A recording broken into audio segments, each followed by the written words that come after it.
alunos, olá alunas, sejam mais uma vez bem-vindos ao Se Liga na Educação. Eu sou a Débora, professora de Química, e hoje nós vamos começar um novo assunto, mais um tipo de reação orgânica que é chamada de oxirredução. Então, no decorrer das próximas aulas, vamos trabalhar todo o contexto, tudo que está ali no PET do volume 7, ok? Para a aula de hoje, nós vamos então compreender os principais mecanismos das reações orgânicas de oxirredução, lembrar alguns conceitos lá do segundo ano de eletroquímica, onde nós vamos entender o que é NOx, o que é uma oxidação e o que é uma redução, ok? Estamos trabalhando com a primeira semana do PET, volume 7 do terceiro ano. Bom, então as reações orgânicas, quando numa reação um mesmo elemento químico aparece com NOx diferente no reagente e no produto, isso significa que ocorreu uma transferência de elétrons, ou seja, ocorreu uma reação de oxirredução.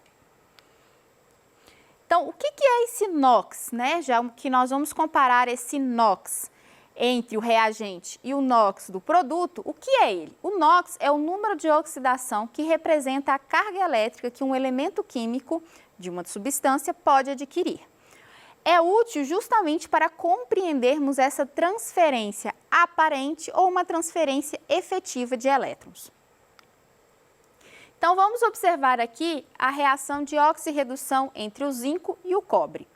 A oxirredução está relacionada a uma transferência de elétrons entre átomos ou íons de substâncias e reagentes, dentro desses reagentes.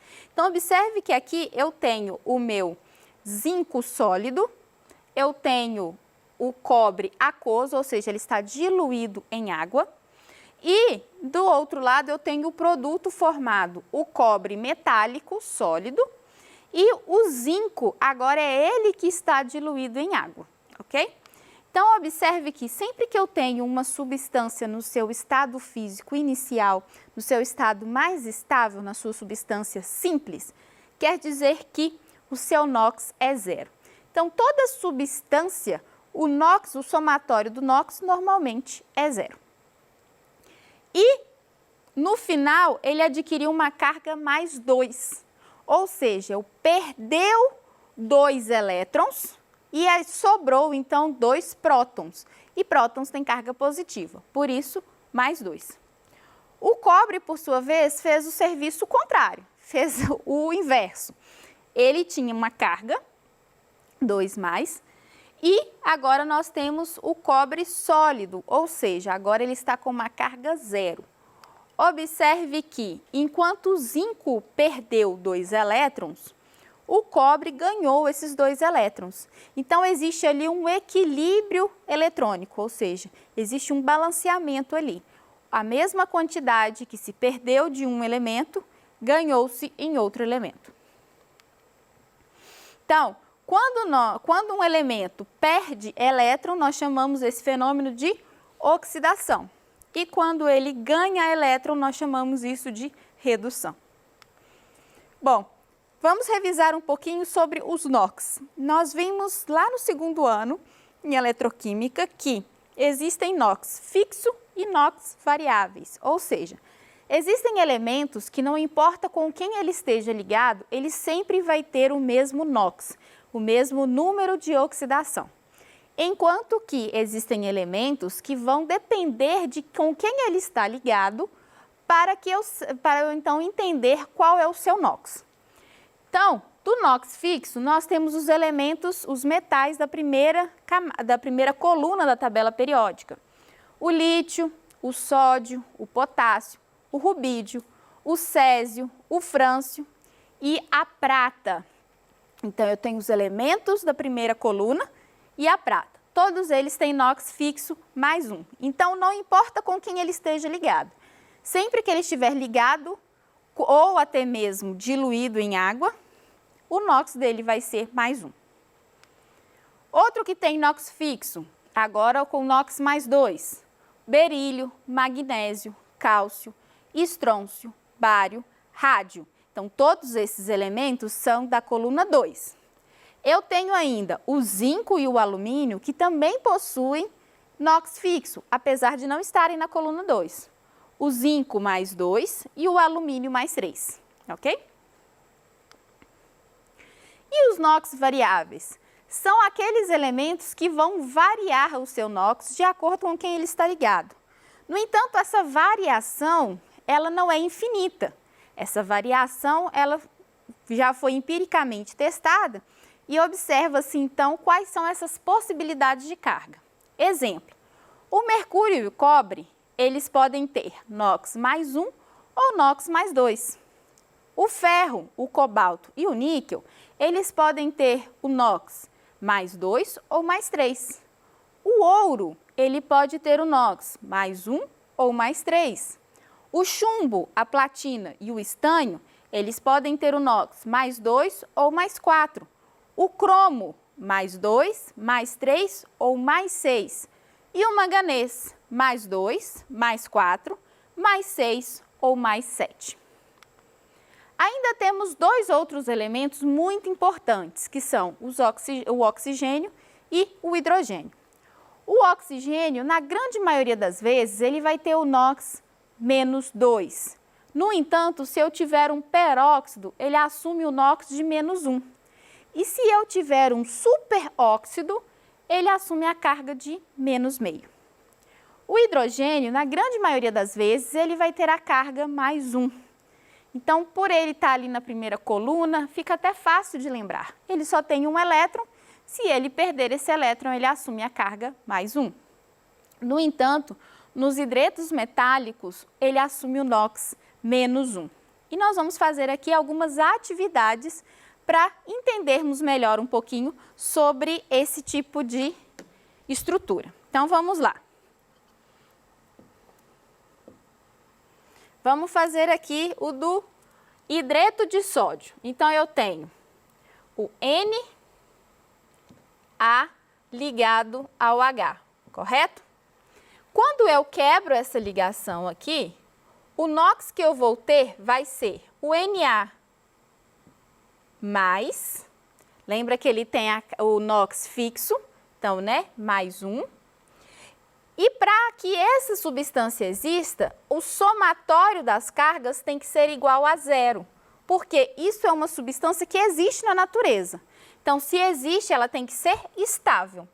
Então, o hidrogênio tem que assumir uma carga menos 1 para, então, anular a carga do Na. Dessa forma, eu vou ter um total de cargas 0. Vamos agora fazer o do próximo, o peróxido de sódio. Então, eu tenho Na, então Na2, O2, não é isso? Então, eu tenho um oxigênio, outro oxigênio. Nós já vimos que a carga do Na é fixa. Qual que é ela? O NOx dele é mais 1, mais 1. Logo, qual que é a carga que o oxigênio tem que ter para anular as cargas positivas do sódio?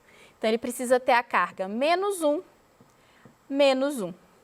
Então, dessa forma, eu tenho um total aqui de cargas zeradas, ou seja, a quantidade de cargas positivas é igual à quantidade de cargas negativas. Então, observe que o oxigênio, que normalmente tem a carga menos 2, no peróxido de sódio, ele assume a carga menos 1. Vamos agora fazer o próximo? No superóxido de potássio. Então, eu tenho o K ligado a 2 oxigênios.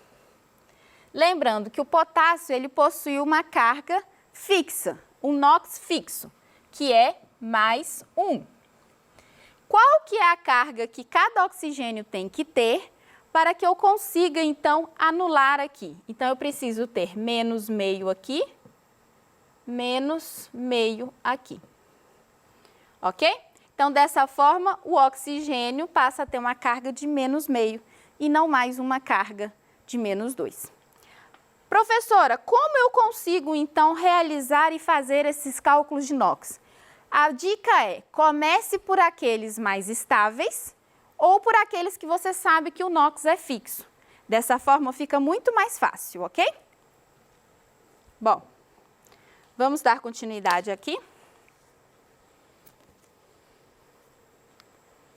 Então, oxirredução.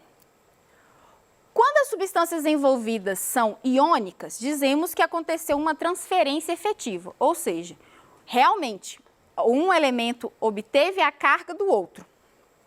Quando falamos de substâncias covalentes, essa transferência ela é aparente, ela é momentânea, e isso depende de qual elemento está ligado a qual elemento.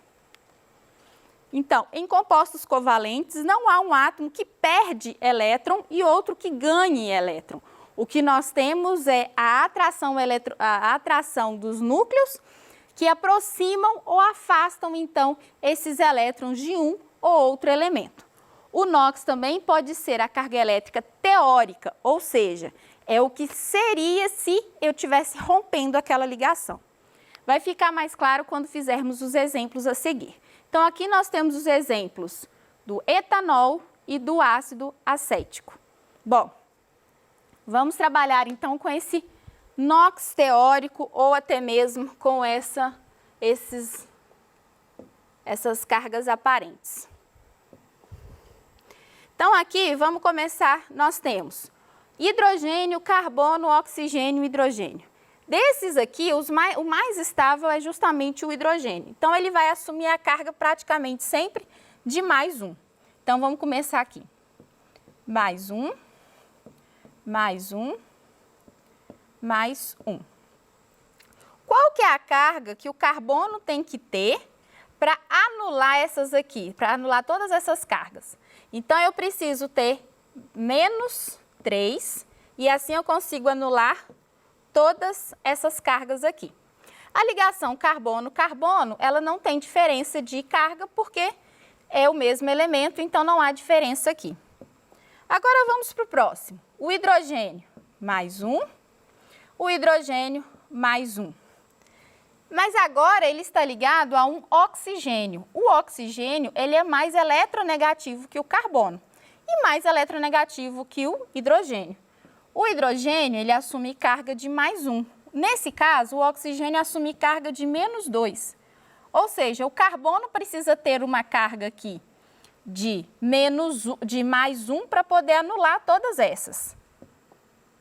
Então, aqui nesse caso, ele precisaria ter mais um. Só que eu também preciso ter uma carga de menos 2 para anular essa partezinha com os hidrogênios. Sendo assim, eu preciso então de ter menos 2 mais 1. A carga deste carbono aqui vai ser menos 1. Então, essa é a carga deste carbono, menos 1, ok? Vamos tentar fazer agora do ácido acético. Vamos seguir a mesma orientação. Vamos começar agora pelos hidrogênios. Então, o hidrogênio aqui, ele adquire o NOx mais 1. Dessa forma, o carbono aqui precisa ter um NOx capaz de anular essas cargas. Ele tem que ter o NOx de menos 3. Ele consegue, então, anular todos esses aqui. O oxigênio, ele tem um NOx de menos 2. O hidrogênio, mais 1. E aqui, menos 2, certo?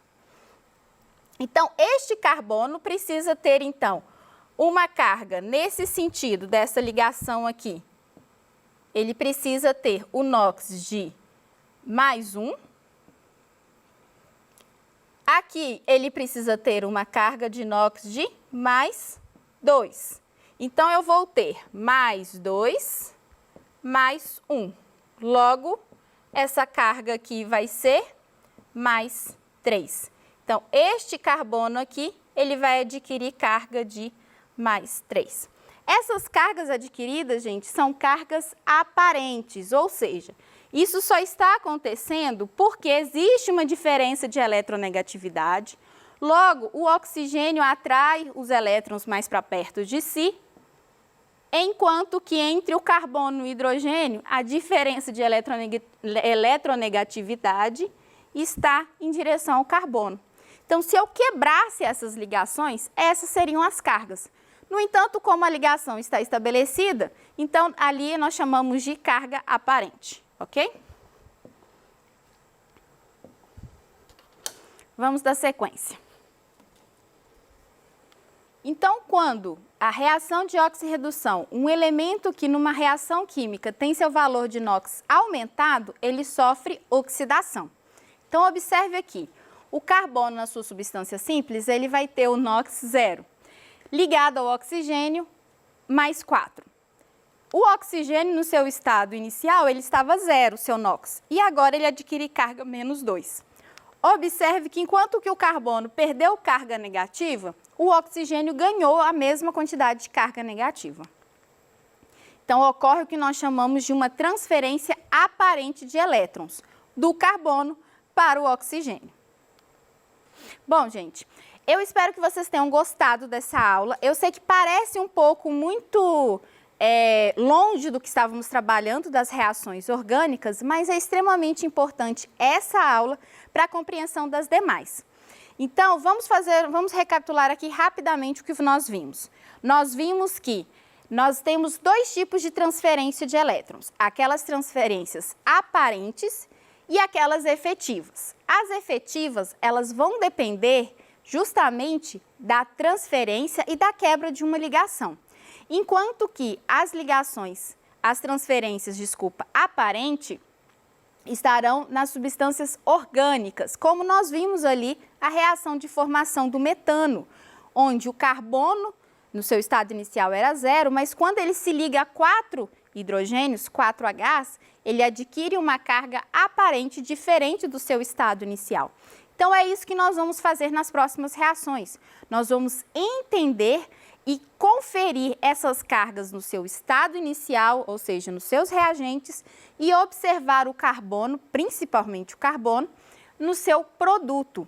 E o carbono é um que tem essas cargas, como nós vimos, variáveis. Vai depender de quem está ligado a ele, qual o elemento que está ligado a ele. Então, é extremamente importante vocês recapitularem essas questões. Então, na primeira semana do PET, vão ter vários exercícios, justamente para vocês conseguirem treinar essa habilidade de conferir essas cargas aparentes. Nas próximas semanas, nas próximas aulas, veremos então esses tipos de reações e na última aula nós vamos refazer os exercícios para que vocês possam também conferir. Então não percam as nossas aulas, ok? No mais, um grande abraço virtual a todos vocês e se ficou alguma dúvida, mande para os nossos canais de atendimento. Vai ser um prazer respondê-los. No mais, até mais!